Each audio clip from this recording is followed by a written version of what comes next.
नमस्कार दोस्तों middle east में पिछले कुछ दिनों से जो डेवलपमेंट्स हो रहे हैं वो काफी सीरियस है।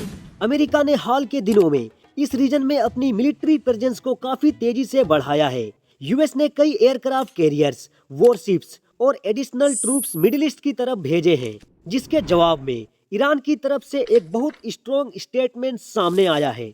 ईरान ने कहा है कि अगर अमेरिका ने किसी भी तरह की मिलिट्री एक्शन उनके अगेंस्ट लेने की कोशिश की, फिर चाहे वो लिमिटेड हो या सिंबॉलिक, तो ईरान उसे सीधे तौर पर ऑल आउट वॉर मानेगा। अब यहाँ एक बात समझिए, ऑल आउट वॉर शब्द इंटरनेशनल पॉलिटिक्स में हल्के में इस्तेमाल नहीं किया जाता। अब थोड़ा अमेरिका के कदम को समझते हैं। यूएस प्रेसिडेंट डोनाल्ड ट्रंप ने खुद कंफर्म किया कि यूएस ने एक मैसिव फ्लीट मिडिल ईस्ट की तरफ भेजी है। इस फ्लीट में शामिल है USS Abraham Lincoln aircraft carrier, उसके साथ मल्टीपल वॉरशिप्स और हजारों की संख्या में सैनिक। अमेरिका का ऑफिशियल स्टेटमेंट यह है कि ये डिप्लॉयमेंट प्रिकॉशनरी मेजर्स है।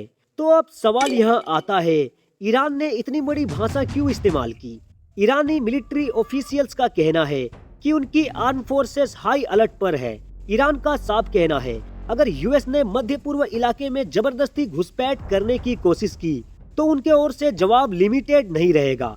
यहाँ ईरान ने यह भी संकेत दिया कि ऐसी स्थिति में यूएस के रीजनल इंटरेस्ट और मिलिट्री बेसेस भी टारगेट बन सकते हैं।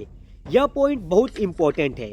इसका मतलब यह है कि ये कॉन्फ्लिक्ट यूएस अमेरिका तक सीमित नहीं रहेगा। अब यहीं से आता है इस पूरी सिचुएशन में इजराइल का एंगल।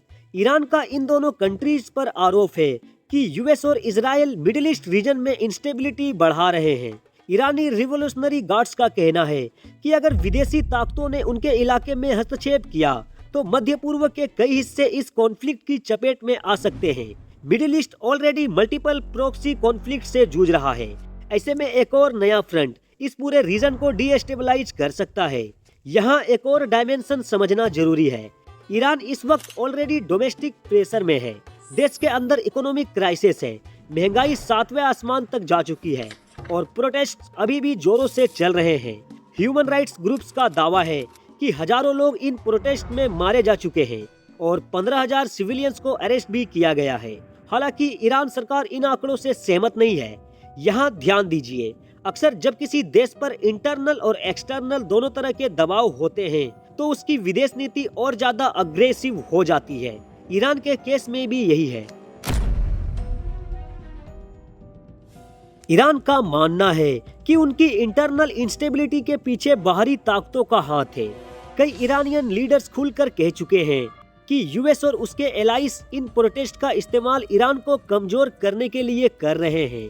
इसी कारण ईरान का मैसेज बहुत क्लियर है, अगर हमें डर दिखाओगे तो हमला इधर से भी किया जाएगा। अब इस सिचुएशन का ग्लोबल इम्पैक्ट समझना भी जरूरी है। मिडिल ईस्ट दुनिया का सबसे सेंसिटिव रीजन है।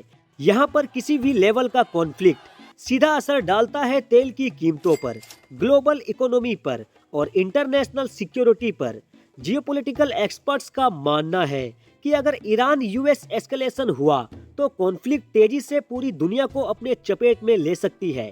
तो अब बड़ा सवाल यही है, क्या यह सिर्फ प्रेशर टैक्टिक्स है या फिर वर्ल्ड एक रियल मिलिट्री कन्फ्रंटेशन की तरफ बढ़ रही है? अमेरिका शक्ति दिखा रहा है, ईरान रेड लाइंस खींच रहा है। दोनों तरफ के स्टेटमेंट्स काफी स्ट्रॉन्ग लग रहे हैं, लेकिन डिप्लोमेसी अभी पूरी तरह से खत्म नहीं हुई है। तो कुल मिलाकर अभी स्थिति बेहद नाजुक दिखाई पड़ रही है। ईरान ने साफ कहा है कि कोई भी हमला सीधे वॉर माना जाएगा, जबकि अमेरिका का कहना है हम सिर्फ तैयारी कर रहे हैं।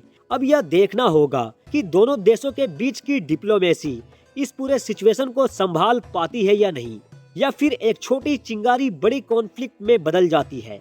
आने वाले दिन मिडिल ईस्ट और पूरी दुनिया के लिए बेहद महत्वपूर्ण होने वाले हैं। धन्यवाद इस वीडियो को पूरा देखने के लिए। अगर आपको यह वीडियो पसंद आई है तो आप इसे एक लाइक जरूर करें, कमेंट में अपनी राय बताएं और ऐसे ही ग्राउंडेड जियोपॉलिटिकल वीडियोस देखने के लिए चैनल को सब्सक्राइब करना ना भूलें। हम आगे भी ऐसे ही गंभीर मुद्दों पर आपके लिए अपडेट लाता रहूंगा। तब तक के लिए एंड स्क्रीन में शो हो रहा ये वीडियो जरूर देखिए।